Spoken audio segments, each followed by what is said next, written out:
Ayan, good morning, good morning sa atin mga kusina, kamotor, mga ka-28, yan, mga kusina sa bodega, yan.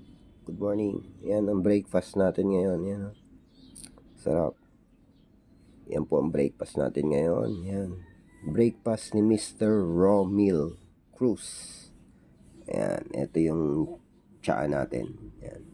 Cinnamon, rosemary, tsaka ginger tea.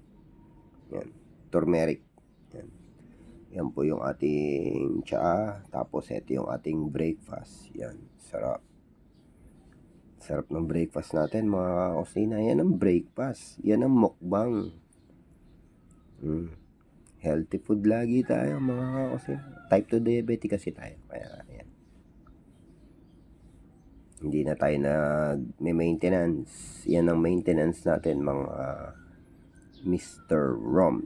Maintenance ni Mr. Romil Cruz. Yan. Dahil ang kinakain natin ay puro hilaw. Kaya Romil. Eh, ang pangalan ko ay Romel. Kaya Mr. Romil Cruz. Yan. Okay. Let's eat. Let's go.